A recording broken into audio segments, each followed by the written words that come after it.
Hello everyone. आज का जो टॉपिक है वो है cell and term related to cell कि सेल होता क्या है और सेल के साथ साथ हम जनरली कौन कौन सी टर्म यूज करते हैं। In this figure you can see this is the positive end of the cell, जैसा आपको दिख रहा है ये। This is the negative end of the cell. और सेल में एक इनबिल्ट प्रॉपर्टी होती है रेजिस्टेंस की। सेल के अंदर ही एक रेजिस्टेंस होता है, उसको हम बोलते हैं इंटरनल रेजिस्टेंस।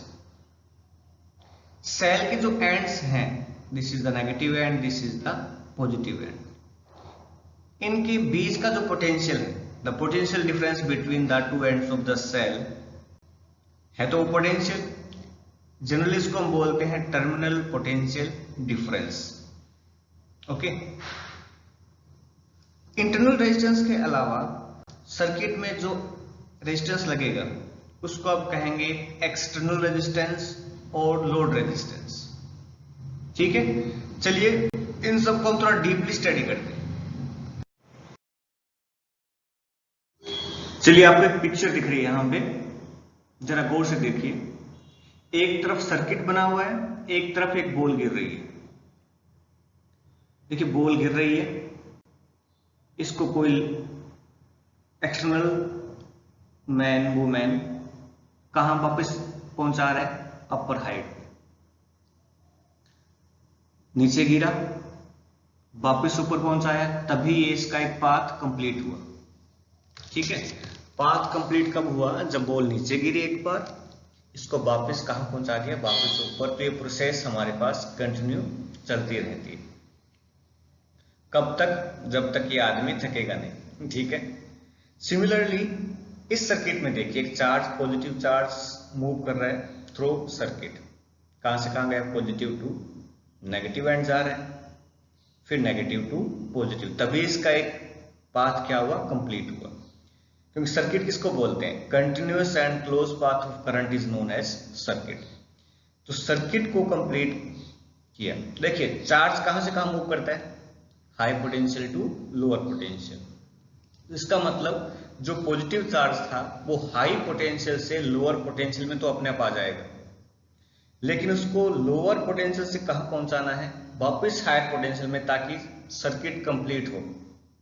इसके लिए हमको कोई ना कोई सोर्स रिक्वायर्ड होगा, उसको हम जनरली क्या कहते हैं? सेल कहेंगे। ठीक है, सेल कहेंगे। सेल में कुछ ना कुछ प्रॉपर्टी अलग आएगी, वो हम आगे पढ़ेंगे। So cell, it is a device that provide necessary potential difference to an electric circuit to maintain a continuous flow of current. अब सेल में ऐसा क्या होता है, कौन सी प्रॉपर्टी है, इसको हम क्या बोलते हैं, वो हम स्टडी करते हैं next topic. You can see in this animation that a ball is dropping from a certain height and a person took it and again places at the same height. Similarly, you can see in this circuit diagram that current flows from higher potential to lower potential, but when it reaches at lower potential, we have to supply this charge to the higher potential end.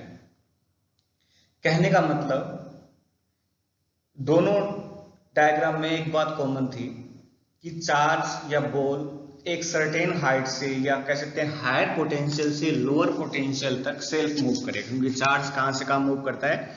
Higher potential to lower potential. But उसको हमको फिर वापस कहां पहुंचाना है? Lower potential to higher potential. ठीक है, तो सेल की उस एबिलिटी को हम कहते हैं electromotive force, that is EMF. क्या होते हैं EMF? The work done by a cell to bring a unit positive charge from one terminal to other terminal of the cell is called the electromotive force. कहने का मतलब unit charge को lower potential से या one terminal से कहां पहुंचाना है, अदर टर्मिनल पे। जितना वर्क सेल करेगा वो सेल का क्या है, electromotive force. In other way we can say that EMF of a cell is defined as the potential difference between the terminal of the cell when no current is drawn from the cell, और हम कह सकते हैं कि cell is in open circuit. जब cell open circuit में होता है इसका मतलब हम सेल से कोई करंट ड्रॉ नहीं कर रहे। उस केस में जो सेल्स के एंड्स पे जो पोटेंशियल होगा उसको हम कहते हैं सेल का EMF। कहने का मतलब अगर किसी सेल का EMF 1.5 वोल्ट है, इसका मतलब यह हुआ कि उस सेल ने 1 कूलम चार्ज को कहां से कहां पहुंचाया है, एक टर्मिनल से दूसरे टर्मिनल पर। तो उसने कितना वर्क किया होगा, 1.5 जूल वर्क किया होगा। जितना ज्यादा वोल्टेज होगा उतना वर्क करेगा, उतना वर्क होगा उतना चार्ज ज्यादा फ्लो करेगा, जितना ज्यादा चार्ज फ्लो करेगा उतना अमाउंट ऑफ करंट होगी। तो हम कह सकते हैं कि अमाउंट ऑफ करंट जो है वो डायरेक्टली किस पे डिपेंड करती है, सेल के EMF पे। ठीक है, द सोर्स ऑफ EMF क्या क्या हो सकते हैं, सेल, बैटरी, सारे क्या source of EMF। The alternative sources of current are commonly known as sources of EMF like cell, battery, etc.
there is a new property that is internal resistance of a cell. आप देखिए picture में कि जैसे ही circuit close होता है charge flow करते हैं, but when charge move from this electrode to this electrode, they offer some resistance due to the electrolyte, due to the chemical in the cell. जो सेल में आप केमिकल यूज करेंगे वो क्या करेगा, इलेक्ट्रोलाइट यूज करेंगे, वो चार्ज के फ्लो को अपोज करता है, तो उसको हम कहते हैं internal resistance of cell. So the resistance offered by the electrodes and the electrolytes of cell when the circuit is closed is known as internal resistance of cell. It depends upon the nature of electrodes, electrolyte, concentration of electrolyte, distance between the electrodes, area of the electrodes that are dipped in the solution, increase with the decrease in temperature of the electrolyte. In factors पे depend करता है. आप देखिए अगर distance हम increase करेंगे दोनों के बीच का तो रेजिस्टेंस ज्यादा हो जाएगा. तो अगर हम डिस्टेंस इंक्रीज करें between the electrodes, automatic resistance increase होगा, इंटरनल रेजिस्टेंस इंक्रीज होगा. अगर आप कंसंट्रेशन इंक्रीज करेंगे सर्किट की, इसकी केमिकल की, इलेक्ट्रोलाइट की, ऑटोमेटिक कोलिजन ज्यादा होगा, अपोज ज्यादा होगा, तो हम कहेंगे रेजिस्टेंस क्या होगा, इंक्रीज होगा. इसको बिल्कुल शॉर्ट तरीके से याद रखने के लिए आप CID नाम सुना होगा आपने, CID. तो देखिए R proportional to CID divide by 18. कहने का मतलब जो सेल का रेजिस्टेंस होता है, इंटरनल रेजिस्टेंस होता है, वो डिपेंड करता है C का मतलब कंसंट्रेशन पे. कंसंट्रेशन जितनी ज्यादा होगी रेजिस्टेंस उतना ही ज्यादा होगा. I means current drawn from the cell. जितना आप सर्किट सेल से करंट ड्रॉन करेंगे उतना रेजिस्टेंस क्या होता है, इंक्रीज होता है. D का मतलब डिस्टेंस बिटवीन द इलेक्ट्रोड्स, उसके क्या होता है, प्रोपोर्शनल होता है. इनवर्सली प्रोपोर्शनल किसके होता है, area that are the area dipped in the solution. Solution में जितना एरिया डिप्ड हुआ इलेक्ट्रोड्स का उसके इनवर्सली प्रोपोर्शनल होगा. T क्या होता है, टेम्परेचर. अगर आप टेम्परेचर इंक्रीज करेंगे तो रेजिस्टेंस क्या होगा, इंटरनल रेजिस्टेंस क्या होता है, डिक्रीज होता है. चलिए next topic is internal resistance of a cell in terms of EV and R. आपको small r that is internal resistance को डिफाइन करना in terms of EV and R. Suppose this is the circuit, E is the EMF of the cell, R is the internal resistance, R is the external resistance और current I flow through the circuit. तो इस cell का जो E है, जो voltage थी, वो दो पार्ट्स में डिवाइड होगी.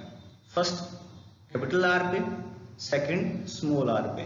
तो कैपिटल R की वोल्टेज को आपने लिखा है कैपिटल V और स्मॉल r की वोल्टेज को लिखा आपने small v. So E is equal to, वो इक्वल होगा sum of capital V plus small v. Capital V को कैपिटल V रखा, स्मॉल v का मतलब रखा हमने IR. ठीक है, इसको लिखा E minus V is equal to IR. अब आप यहां पे देखिए कि V is equal to IR, जो पोटेंशियल ड्रॉप यहाँ पे है वो पोटेंशियल ड्रॉप कहाँ होगा, across the ends of the cell when circuit is in open close circuit. तो IR की वैल्यू टर्मिनल पोटेंशियल डिफरेंस के इक्वल होगी. जो IR की वैल्यू थी वो TPD के इक्वल होगी. तो हमने इसको डिवाइड किससे किया, V से डिवाइड किया. V का मतलब IR से भी डिवाइड कर सकते हैं, तो IR डिवाइड बाय IR, और यहां हमने किससे डिवाइड किया उसको, V से. आगे देखिए I से I cancel, small r divide by capital R is equal to E divide by V minus 1. Cross multiply किया तो R का फॉर्मूला आ गया E divide by V minus 1 into R. E cell का EMF, V है terminal potential difference minus 1 और R का external resistance. In simple way अब देखिए सर्किट क्या है, ओपन सर्किट है. तो जो सेल के ऊपर वोल्टमीटर लगा था उसकी वोल्टेज क्या होगी सेल का ईएमएफ। ठीक है, open circuit no current is drawn, EMF is measured by the voltmeter. But when cell in close circuit था, अब जो वोल्टेज होगी सेल की, जो वोल्टमीटर मेजर करेगा वो होगा सेल का टर्मिनल पोटेंशियल डिफरेंस। एक ग्लांस देखिए दोनों में डिफरेंस क्या है, डिफरेंस एट ए ग्लांस।